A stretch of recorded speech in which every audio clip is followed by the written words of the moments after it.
Hello, and welcome to the Future Christian Podcast, your source for insights and ideas into what it means to live as a follower of Jesus in the 21st century. At the Future Christian Podcast, we talk to pastors, authors, and other faith leaders for helpful advice and practical wisdom to help you and your community of faith walk boldly into the future. Here's your host, Lauren Richmond Jr.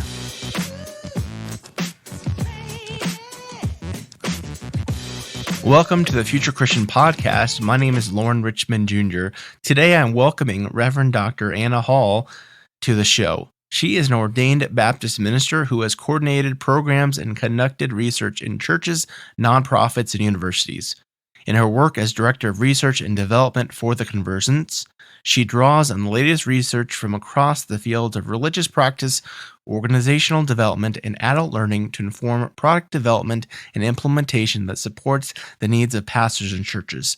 She holds a Master of Divinity from Candler School of Theology, Emory University, a Master of Public Administration from Valdosta State University, and a Ph.D. from the University of Georgia, where her research focused on congregations experiencing a change in pastors. So let's welcome Anna to the show. What else would you like our listeners to know about you? Well, I could certainly talk 100 years about a long and winding road that got me to here. But I think one of the most important things to know in understanding my work is that I actually left Christianity for a season as a young adult, and I came back in from the outside. I found Jesus again in a Unitarian Universalist church in South Georgia, where I preach occasionally still. And I am just in such a debt to the thinkers and speakers that found me at that time. And it was people who are no longer with us, like John Shelby Spong and Marcus Borg, and then people who are still writing and thinking, like Brian McLaren and Barbara Brown Taylor. And that finding informs the work I do through Convergence. I want to make sure that local progressive congregations are strong enough and healthy enough to have people find them, and also to spread sort of the gospel of the deepness and wideness of God into the world through our bigger events and conferences and things. So that's me. Who was it? Is it John Shelby Spong who just passed recently? He did just very recently. And I was fortunate enough to get to hear him speak in person back in the day, as well as Marcus Borg and some of these others through some wonderful progressive Christian organizations here in the South. So thankful for that journey. Yeah, I was able to hear Marcus Borg speak once live, and I really credit his book, Heart of Christianity, I think, for saving my faith. That's a great book. Absolutely.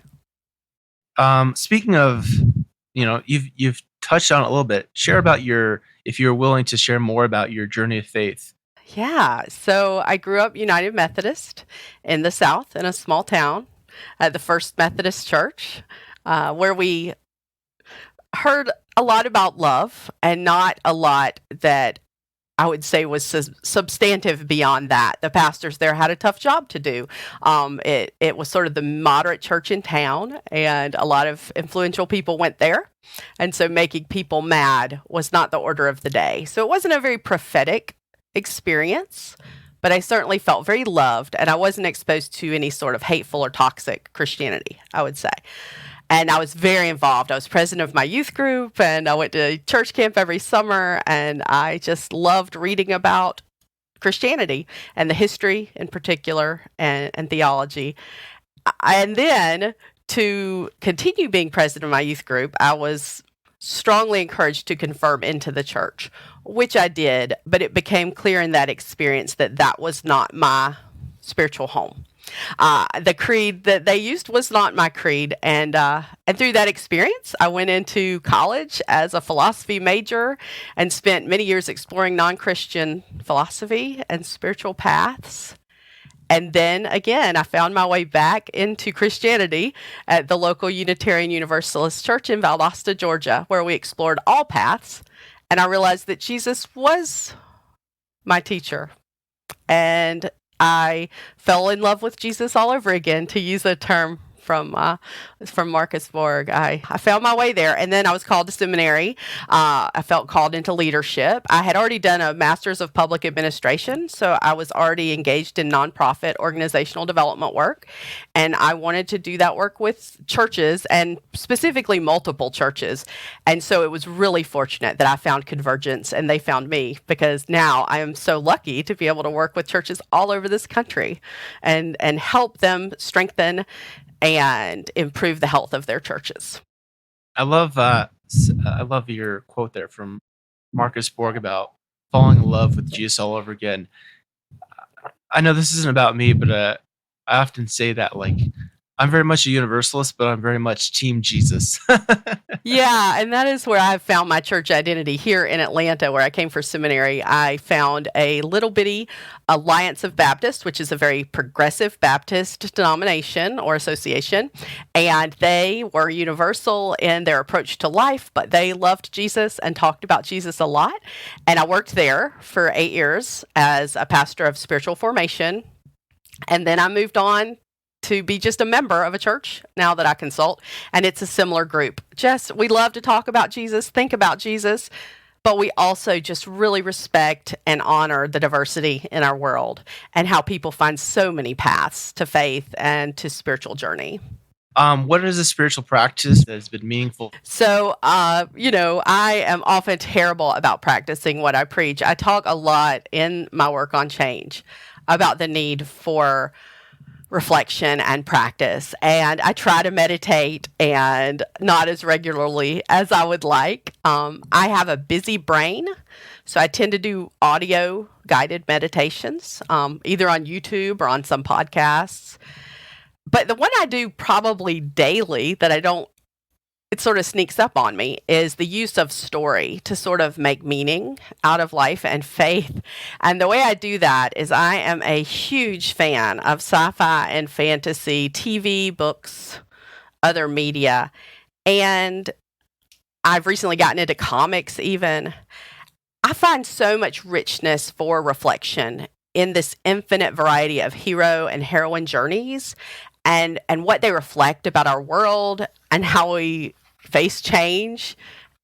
And I have friends that do the same, and we're all kind of churchy and seminary people. So we have these incredibly rich conversations about that. And that practice probably informs my life more than any other. And I would recommend it, actually. If someone is seeking a practice right now, I would say go watch WandaVision for a meditation on grief. Go watch Loki and think about shifting from self-orientation and narcissism toward connection and orientation toward others. And if you're not into sci-fi, I would recommend watching Ted Lasso to think about the power of kindness and connection in handling tough situations and growing from them. And if you've seen the last episode, most recently, to think about what happens when our woundedness sort of turns that kindness and connection into dysfunctional behavior, because it definitely can. I mean, there's just deep stuff right now in our society's storytelling, and I am there for it. Yeah, I'm afraid, like, I don't have HBO because I need to be budget conscious right now, so I'm really missing out on this Ted Lasso thing. So I guess I'll have to just enjoy it when it's on some other streaming channel, I guess. Oh, I'm sure it'll come around. I think even Outlander ended up on Netflix. So I think it'll all come around, from the pay cable to the regular. Yeah. Well, we're here today to talk about a book that I really am excited about talking to Anna about. It's called her book, Church After. And it's really intriguing title. So the full title is Finding Transformation in Unexpected Change. And boy, oh boy, we have all been, if you're listening to this, through some unexpected change in the last 2 years, 18 months, whatever we want to call it. So talk about what inspired the book, what prompted the book, that kind of thing. So this book was a long time in the making. In my younger years of both just being a member of a church and then later in leadership at a church, I actually ended up walking with pretty much every church I was ever a part of through some sort of unexpected transition, typically pastoral transitions that were very unexpected. And so, both as a member, a lay leader, and a minister, I noticed that these changes changed us as a congregation, often in some profound ways. However, we didn't ever talk about that transformation, and so we couldn't really build on it going forward in healthy ways. And so then I was a Ph.D. student at University of Georgia studying organizational development and adult learning. And I needed a topic for my dissertation. And my church was in the middle of yet another pastoral transition. And I said, oh, maybe this should be it. I ended up studying other churches, not ones where I was involved. But it was just such rich territory. And what I found was, what I talk about in the book, is that in most churches, there is learning happening, but if it's not, and it's most often not facilitated or, helped along in any way, it is very informal and incidental and often doesn't inform the future life of the church. So then that was done. And I was working with Convergence, and all these churches were coming to us with unexpected changes, from staff and pastor transitions to having to move out of their building, or even a scandal or a criminal misconduct or something like that, or just a tragic death of a primary member or leader. All of these pressing problems, I realized churches could benefit from this research, but it needed to be more practical. And so I knew only about 7 people would probably ever read my dissertation over my entire lifetime. So I decided to turn it into something a little more user-friendly. And then when COVID came along, I had been doodling around with it for years, but I was like, this is the time. We need it more than ever. 100%. 100%. So I had a lot of highlights in this book, so I'm just going to try to walk through a few of the highlights and get your perspectives, get you to dive a little bit more in here. So at one point you talk about the importance, and I guess this kind of just ties with what you just said about facilitated learning rather than just kind of haphazard or informal learning. But talk about the importance of meaning making in change. Yeah, it is fascinating to me that story is such a key part of how we make meaning as humans. It's one of those things that's so obvious. I mean, going back to the earliest humans, and obviously they were telling stories on caves, in paintings, in rock carvings. This is a part of us from our earliest days, and they form us. The stories we tell don't just make meaning of our experience, they change the way we experience it.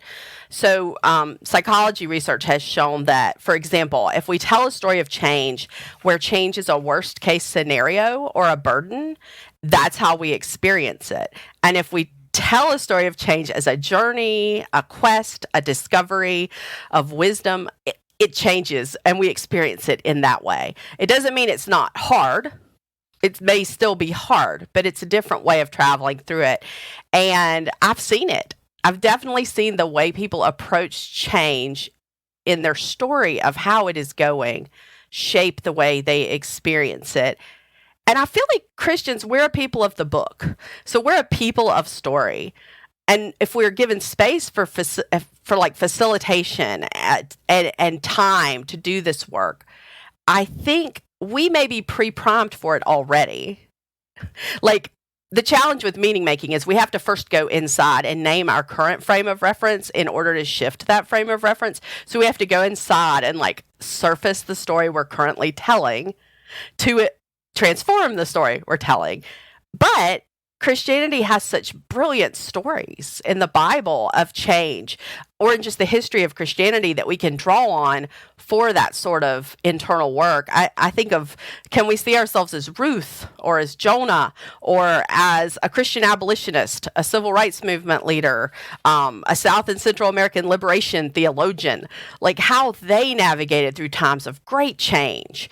And then how can we revisit those stories again and again to see the parallels with our own story and begin to see change as part of God's story and not just something that happens to us and that is a burden or is a worst case scenario, that it can be a gift. I'm so intrigued by this conversation around story because I think this is something I keep hearing again and again with folks I talk to and I think is so important could be helpful for where the mainline church is at right now, of sharing story. And I don't know if you've come across Dwight Shiley. He's at Luther, at least last I knew was. He was one I had back a few seasons ago who really emphasized the importance of sharing story. I've had it even with Becca Ehrlich, who I talked to just yesterday, and she'll probably air in the same season as you, was one who really emphasized story. And I don't know about you, but I think like story has such a powerful way of building community and bringing transformation. Absolutely. I would just encourage, and I imagine you'd agree with this, like in a mainline church, like find ways to encourage people to share their story with others in community, whatever. Yeah, absolutely. One of our programs that we help churches walk through in times of visioning or change, but in particular when they're saying, we are here, where do we need to go? Like, where is that North Star for us? It's called Revision, and it's sort of been designed along the way by Cameron, our CEO, and then me and Greg Carlson work with it primarily. I've developed a lot of the materials, and one of the main components of it are two pieces of storytelling. One is writing a eulogy for your favorite program of the church. Oh, wow. Write it now. Tell that story. Celebrate it. We may not say goodbye to it right now, but let's go ahead and notice it the way we would somebody we've lost. We tend to be decent at doing it for funerals, but we aren't great at doing it for things like programs and roles and even buildings that we need to let go of a bit through storytelling. And then the second piece is a session on testimony. We find the mainline church has not been great about this. And part of that is, as you probably know from your background, there is a lot of baggage around the use of testimony as to prove you should belong in church history. And I'm not suggesting in any way a return to that. But what we have failed to do is share those stories of when God was inbreaking in our lives. And those stories then help us make sense of ourselves, of each other, and of the collective body that we're calling this church. And so we sort of teach it. We teach churches how to do that in a session. And there's a great book we recommend, Molly Baskett, Standing Naked Before God. And her church took this on as a whole church spiritual practice. And it is just brilliant to see what it did for that congregation. Speaking of, she's one I've been trying to think about getting on. So if you have a connection, we'll have to talk after the fact. Yeah, she's great. She's done some courses for us. Amazing, amazing minister and thinker and writer. Yeah. I love this idea of writing a eulogy for your favorite program at the church, because I don't know if this is part of the intent, but I think at minimum you're training people, at least subliminally, to realize like this doesn't need or won't necessarily last forever, and it can have an end.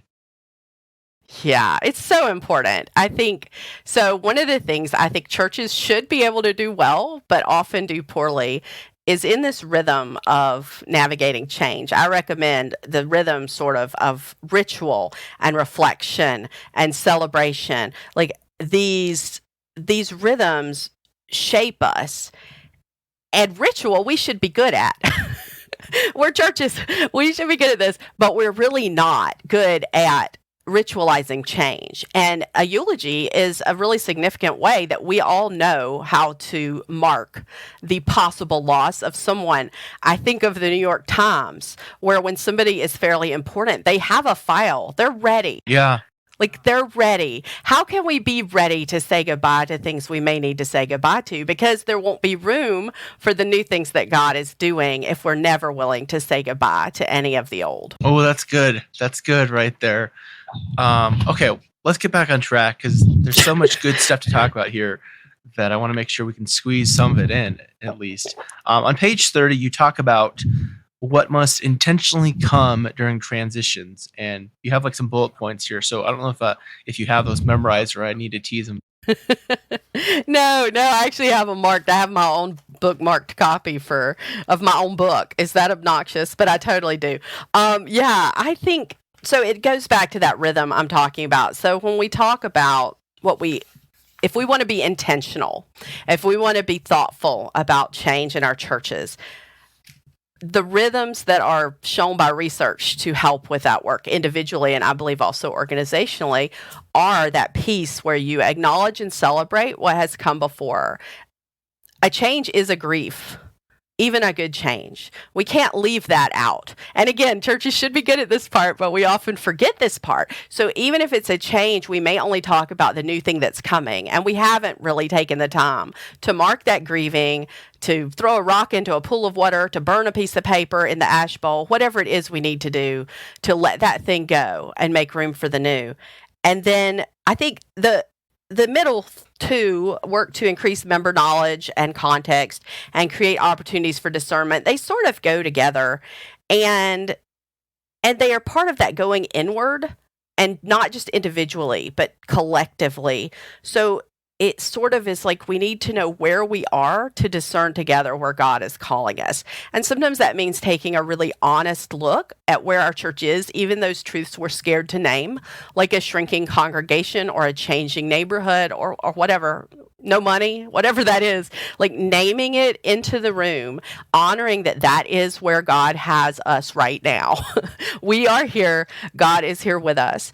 And then the collective discernment space, it really is about creating space and time where we talk together about what is God doing in us individually, what is God doing in our congregation. We often encourage conversations like sharing each member's passions and interests and callings, and then seeing where that weaves together in sort of the larger calling of the church. So that sort of collective listening and discernment. And then finally, we sort of get back around to ritual again, because when that new direction emerges, then we want to celebrate that and call that forward.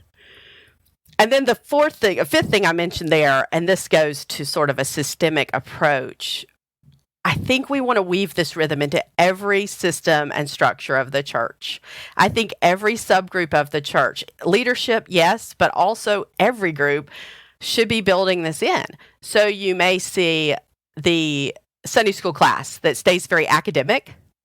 Make sure they're doing spiritual practice. Make sure they're taking time for discernment and listening. The council, are their meetings just work, or are they spiritually reflecting and discerning? And are they celebrating what they've done? Are they marking the loss of things that didn't work out? And even like the choir, as a sometimes choir member myself, choirs can be very resistant to change.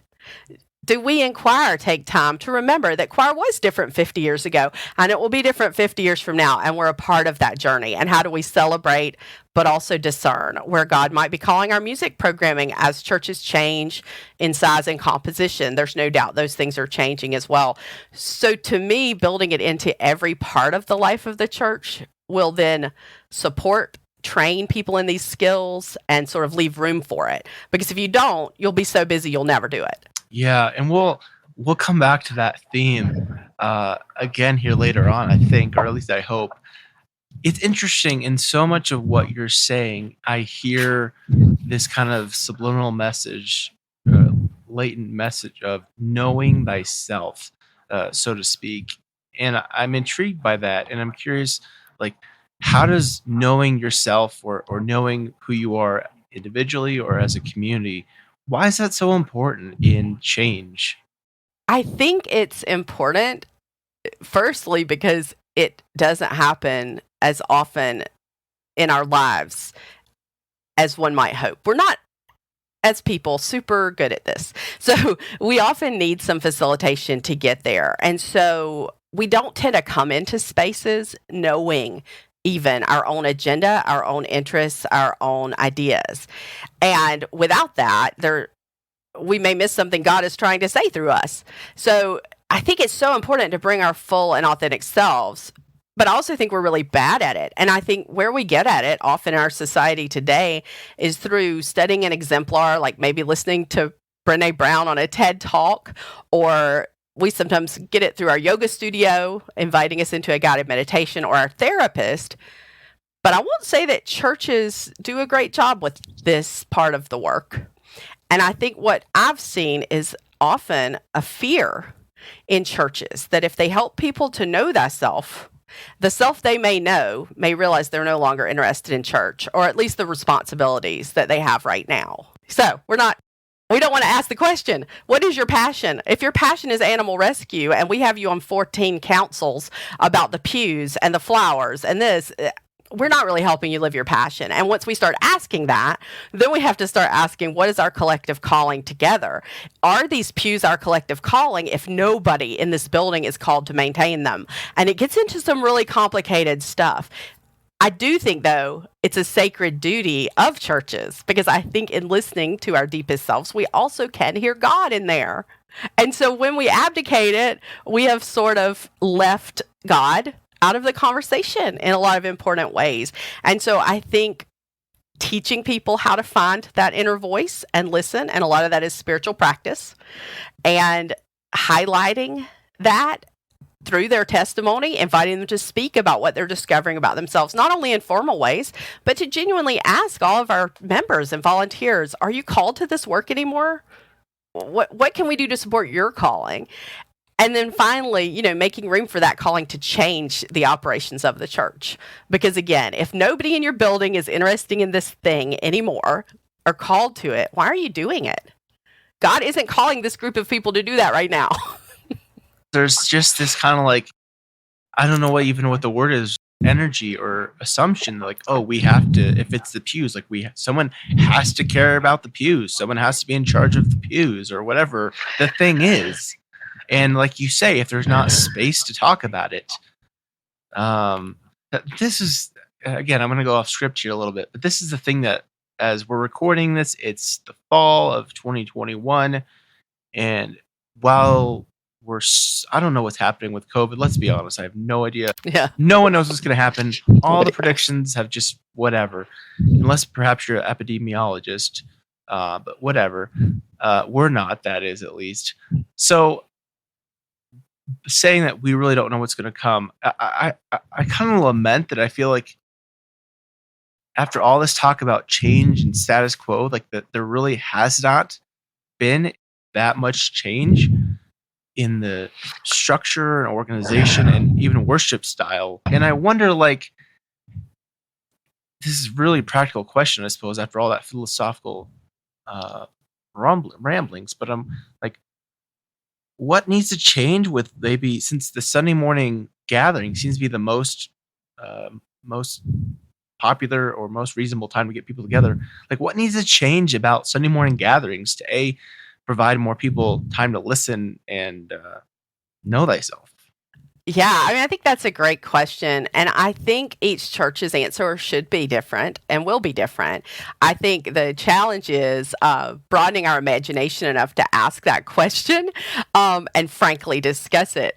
So one challenge we're seeing with churches right now is they are trying to bring, as they reopen, all of their 2019 activities back on top of the new hybrid/virtual additions to worship and fellowship. It is not sustainable in any way, shape, or form for the churches the majority of churches in the United States, which are less than 200 people. They're not big. They don't have a big staff. And even if they did, I don't think that's the right answer. Because again, church should not be about a list of activities or pet projects or preferences. The essential question should be, how are we developing these people on their spiritual journey? And then how are we all developing together to do the work of God that God's calling us to do? But the challenge is sometimes you have to stop everything to listen enough to ask that question. And we share this example of this one church that was really struggling, shrinking, and they stopped for a year. They stopped worshiping for a year. They didn't stop worshiping in person like we did during the pandemic, only to add 70 hours of digital work to our ministers' load. They literally stopped. They told everybody to go to neighboring churches, and they gathered once a week for some fellowship. And they, out of that, were able to envision sort of a future that could be freed of constraints of what we've always done before. And they stopped everything else too. Like, they stopped choir, they stopped everything. And they just met together once a week to fellowship. And then they did some intentional discernment work toward the end of that year. I know every church can't do that. But I think the key question would be to do as well as you can to ask the fundamental question of, for this worship gathering we do every week, what is our purpose? Like, what is our formation goal? Almost like you would ask if you were writing a course curriculum. What do we want people to come away from this worship service with? Is it information? Is it insight? Is it a practice they can use at home? What is it? Is it stories that they need to accompanying them on their journey? And then design out of that space. And what that might mean too is crowdsourcing how to do that work. That's where you ask what people's passions are.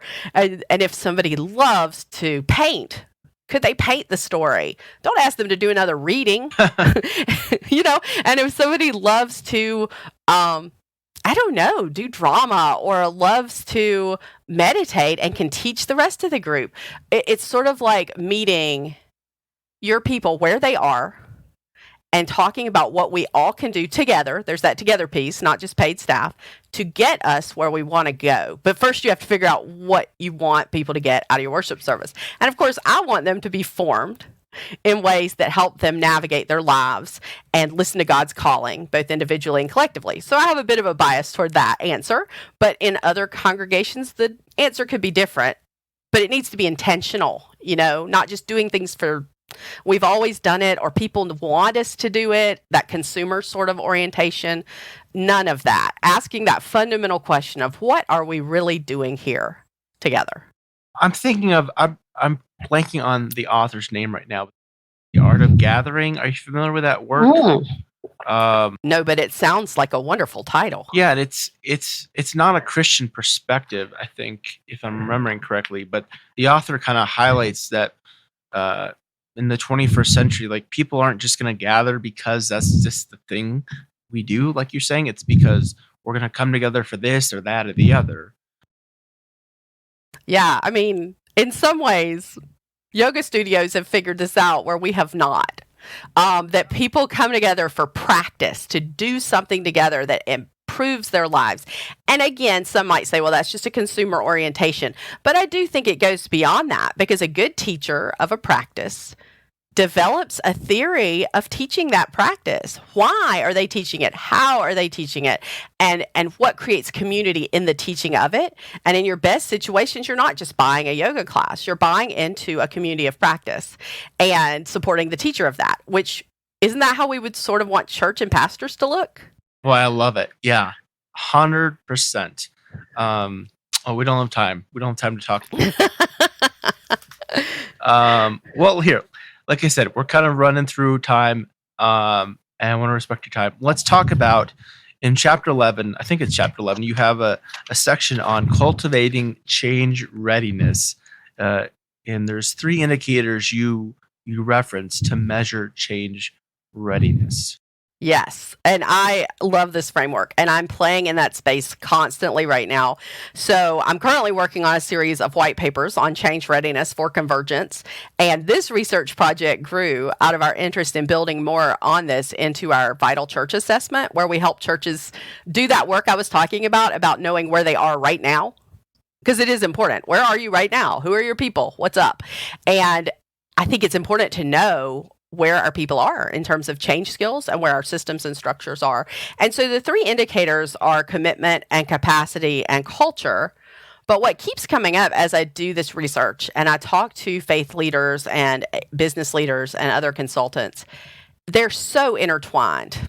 So when you talk about commitment and capacity, those are also parts of the culture of the organization and vice versa. Like it's just interwoven.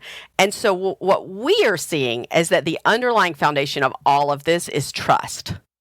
Trust isn't just one component, particularly in churches. Trust is where you trust that the change is needed. There's that commitment piece. You trust that it's important to move forward instead of backwards. There's that commitment piece. You trust in the gifts and the wisdom of the people. That's sort of this capacity piece. You trust that if you lay some things down to make room for new things, that God has you. That's, again, the capacity.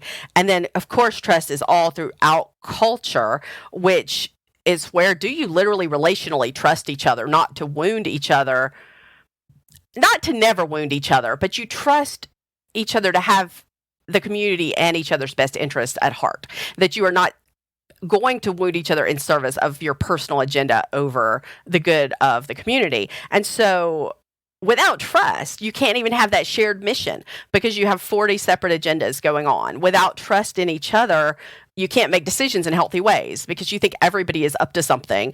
And without trust, there's no cohesion. You can't sort of come together as a whole.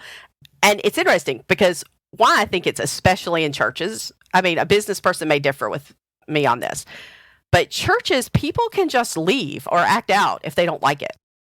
Like, you can't, and if they do anything, if they do the acting out piece where they stay, you can't fire them. I mean, you shouldn't want to fire them because we're a church, right? We're a community. And in that way, I think church can be a unique testing ground for this theory on change readiness because we can model a more human-oriented approach than a typical business approach to change readiness. I mean, quite honestly, if you work for Coca-Cola and you don't eventually get on board, you're going to be gone. I mean, it's not going to be great for you. With a church, if we believe that we are called to shepherd and steward this community as a whole, we don't want any lost sheep. We want to know where you are in terms of your change readiness personally, and we want to help you build those skills and recognize you may not come to us with those skills. And like, how do we build that together? How do we occasionally maybe refer out for therapy? But how do we build those together so that we're still a community that can navigate this change together, not a get on board or you're out kind of culture? So I think it's a really exciting space to talk about change readiness right now. And I'm thrilled to be doing this work. I look forward to how it's going to emerge. Hopefully those white papers, the first I think will be out maybe toward the end of the month. And that is focusing on trust in particular. Okay, so listeners, if you're listening to this, go to Convergence website because there should be a few of them out by the time this airs. Yeah, we have a research section, convergenceus.org, and it has all the research we do and are doing in all sorts of things, especially churches and change.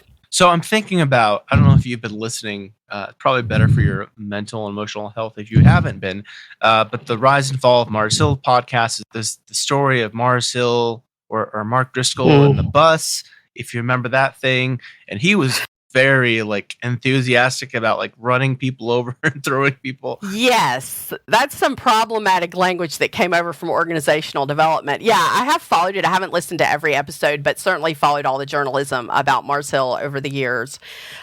I think we are shifting, hopefully, from that idea of a charismatic leader being a church CEO in the sense that they say, get on the bus or take off.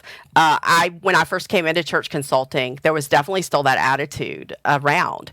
And honestly, it slid down into the mainline and progressive strands of church consulting from the big steeple mega churches. I think I'm optimistic that we have all learned a lot about unquestioning allegiance to leaders over the past few years. So I think it's a time that is rich for the opportunity to build on that and say, look, when we don't stay transparent, when we don't build in open conversations about change and healthy disagreement, look what can happen behind the scenes. It can harm us and harm each other. The other half of that question is I'm curious, like, again, I wouldn't say like we need to be enthusiastic or anxious about tossing people off the bus. This is a terrible metaphor that we're going with. But is there ever a time where, whether it's the leadership of the church, the pastor, the council, whatever, what would you say, like, if there's a person who's just not interested in change and just causing disruption and sabotage? Yeah, I mean, it's such a tough dilemma we face with so many of our churches. Unfortunately, a couple bad actors can really mess things up. And I don't want to call them bad. The actions are bad, but I mean, the actions can be directly harmful and can involve deceit and other things. I think what we see is that when we're working with a church on change, the pastor actually needs to spend more time on pastoral care than you can imagine. And again, that points to the streamlining. What can we streamline to make room for this? Because we talked about people will come with different skills and levels of change.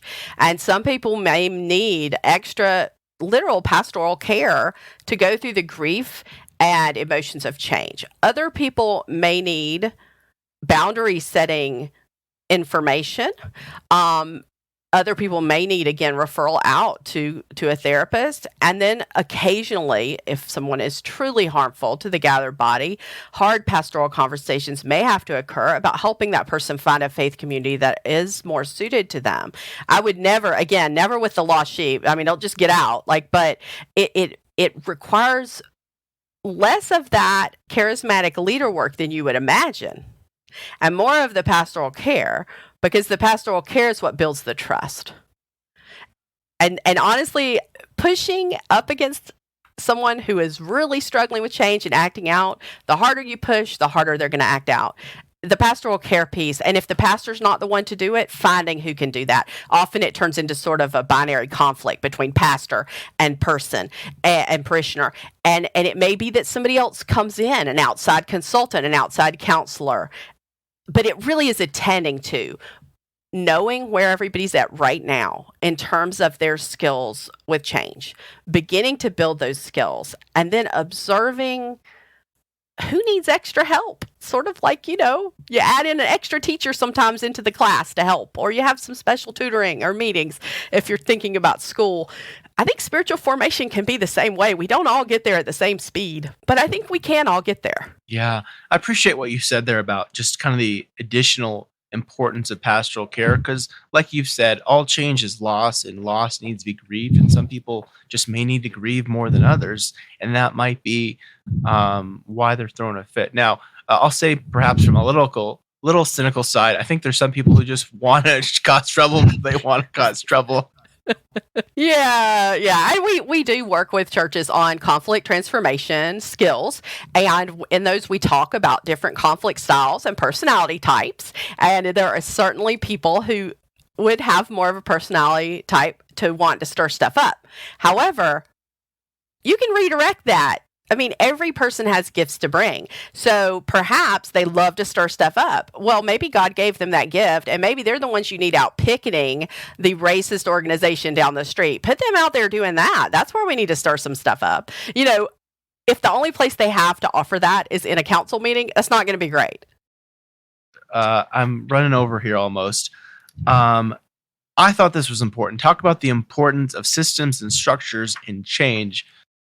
I think what we see, in addition to making sure that all of these subgroups are trained in sort of this rhythm of ritual and reflection and self-examination and discernment together, that's a piece. But then there's also a bureaucratic piece in many churches that literally blocks change. So when you look at change readiness, you actually do examine what structures are keeping you from change and from fast change. Not that change should be fast for the sake of being fast, but if everything has to go through 5 years of committees, we're going to have some issues. So one thing as a consultant, I find myself asking, and I just worked with a church recently. We did 3 sort of collective coaching sessions with a council. I asked, what's stopping you? Because they sort of knew what they needed to do. They knew the change. And out of that question, we found out that it was this piece. We needed to modify our bylaws. And one thing we did at my personal church a few years ago, and again, I was on council at the time, and it worked well, so I'll own it. We suspended every bylaw that didn't have to do with money, personnel, or safety for 2 years. Everything just went to council for a vote if it was pressing. It was sort of like suspending activities, but we suspended bureaucracy. So we did not have every committee have to put something in writing to do this or that or the other. If a committee had an idea and it didn't cost any money, go do it. Sounds awesome. If a committee needed some money, come to the council. We'll give you some money probably. But we just suspended the bureaucracy. And out of that, we came with a very streamlined policies and procedures. And so sometimes, if it's going to take too long to change the policies and procedures in time to navigate the change, suspend them. Suspend what you can legally, with your fiduciary duty. Don't suspend the money stuff, but suspend what you can to make room, because you probably don't need something in triplicate to change where the altar sits. You probably don't need 7 committee meetings to change whether you combine the first and second grade classes in Sunday school. You probably don't. And so really just freeing yourself and say, what's stopping us? And then say, is this a safety issue? Is this a money issue? Is this a personnel issue? If it's not, let's just try it. We can always stop. And so it's that piece. It's freeing the systems to make room for change and reflection and experimentation, and not 5 years of committee meetings. Yeah, because I think there's nothing more discouraging than to someone who's like new at a church and is excited to get involved, just to be told like, "Oh, we'd love you to get involved in this community," and then talk about it for 7 months or a year. Like, like that just. Oh yeah, or you have to be elected to the committee at a meeting that won't be held for another 9 months, so you can't even go to the meetings yet. Yeah, I mean, we're increasingly advising churches to become more agile in their structures, just in general. Every committee does not need elected members. You may want to elect a chair or not. I mean, if it's somebody who's just passionate about this thing and you've vetted them, let them try being chair for a while, especially if it's something that's not going to have potential for any harm, like decor or something, something like that. And then let them gather the group they need to do that work. Don't make each member of that committee have to be vetted. And having these little short-term teams too. If you need to try something, just gather a short-term task force or team. Try it. Don't make everything go through these pages and pages of bureaucracy. And so it is important, and it takes that orientation toward everything that is not making us move toward mission or helping us listen to find God's calling for that mission. We can lay it down for a season. And then it goes back to trust. Can we trust that if we lay this down, that we're going to be okay? And I can say you are going to be okay. You can trust each other to walk through this together without 17 pages of things in triplicate. You haven't explicitly mentioned this, I think, but I just want to highlight it because I think it's important. That idea of like kind of the time limitations can be really helpful for people, because you said it multiple times. You're like, oh, do it for 6 months or do it for 3 months, or write a eulogy to just help people know like this isn't permanent. I think that can maybe, I don't know, like ease some defensiveness perhaps if they know, hey, this isn't necessarily permanent. We're just going to try it for a little while. Yeah, I think churches are afraid of two things. Number one, most churches do not realize that the current structure and activities of our churches are a 20th century invention. They have certainly not been there since the beginning of Christianity. They have only been there for about 150 years at most. So they feel like it can't be any other way. Like they can't picture it. And then the other piece is sort of a fear of failure, a fear of experimentation. Okay, so let's say we try to hold a day camp for kids in our neighborhood and nobody shows up. Oh my gosh, that would be horrible. Would it?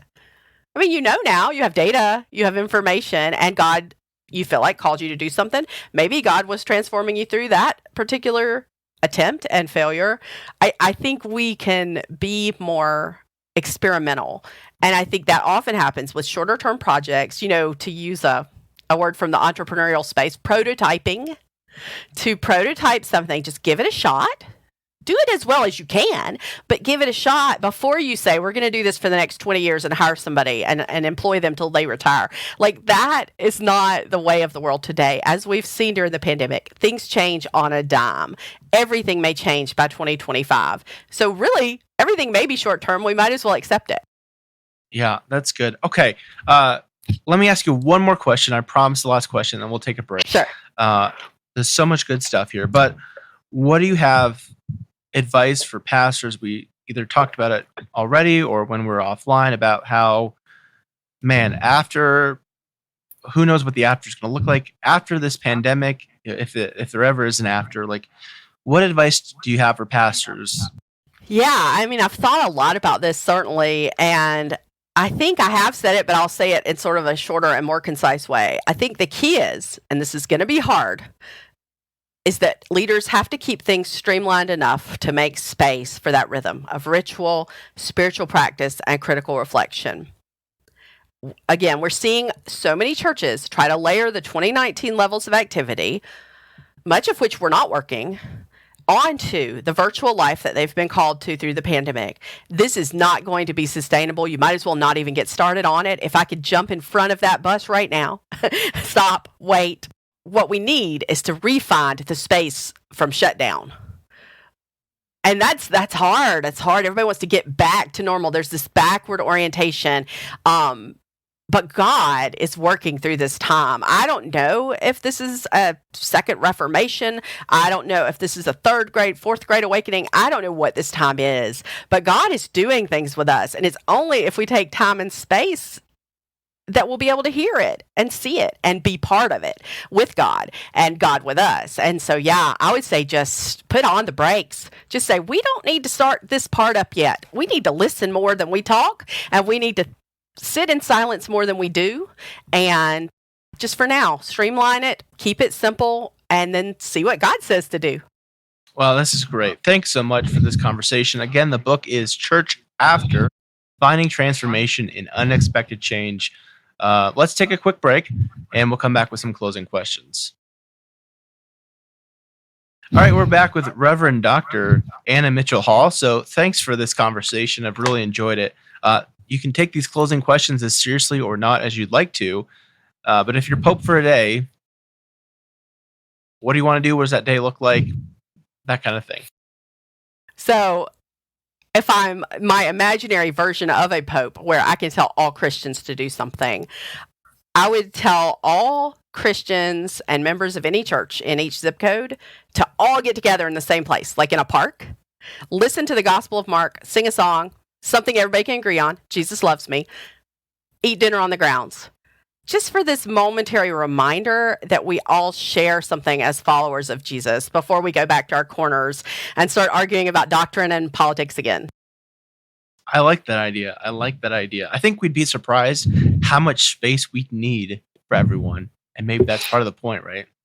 Yeah. And again, I think that may be more if I was a wizard than a pope, but... A theologian or historical Christian figure you'd want to meet or bring back to life? Clarence Jordan, founder of Koinonia Farm and author of the Cotton Patch Gospel. I would just love to have dinner with that guy. Awesome. What do you think history will remember from this current time and place? I think the good that we will remember is that we adapted faster than we could have imagined to this time of pandemic. Even if it remains to be seen whether we have a long transformation from that, but we adapted. We are so oriented toward connection as human beings that we made it happen. Like through technology, we had virtual church during lockdown. We had school. We Zoom reunioned, we Zoom weddinged, we Zoom cocktail houred. We were amazing at honoring that need for connection. And I think that's worth celebrating. The bad is that there is a growing disconnection and mistrust in our world, and it cost many lives. And it continues to present serious concerns for our planet and our people. And so that is sort of the bad that I think history will remember about the 2010s. That's good. 2020. I don't even know what you call this time. What do you hope for the future of Christianity? I think all of my work is driven by the hope that we as Christians can become a people who navigate change with faith more than fear, and can show others who don't even claim a Christian allegiance how to do that. Because we know deep down that God is in the changes and with us through the changes, and we trust that. And we rest in that. And I think that would make us, to use Clarence Jordan's term, a demonstration plot of sort of this ever-evolving kingdom of God. That's good. That's good. Well, where can people find out more about you and get a copy of the book? Okay, so to find out information about the book or to buy the book or information about how to book me to speak, you can find all of that over on canemillpress.com. That is my publishing imprint. And it also has information about other books I'll have coming out soon. And you can click on the book cover of this book to find out everything you need. And I also have a Facebook page called Change Ready Christians, where lately I've been mostly sharing about the book, but I also from time to time share articles from news and other media about change and how we walk through that. And of course, if you'd like to work with me or our team at Convergence for a Vital Church assessment, coaching, consulting, online learning, we're over at convergenceus.org. Awesome. Well, thanks so much for your time. I really appreciate the conversation, and may God's peace be with you. Thank you, and you as well. This has been beautiful. Thanks for joining us on the Future Christian Podcast. To learn more about Lauren or the podcast, visit future-christian.com. One more thing before you go. Do us a favor and subscribe to the podcast. And if you're feeling especially generous, leave a review. It really helps us get the word out to more people about the podcast. The Future Christian Podcast is a production of Torn Curtain Arts and Resonate Media. Our episodes were mixed by Danny Burton, and the production support is provided by Paul Romig-Levitt. Thanks, and go in peace.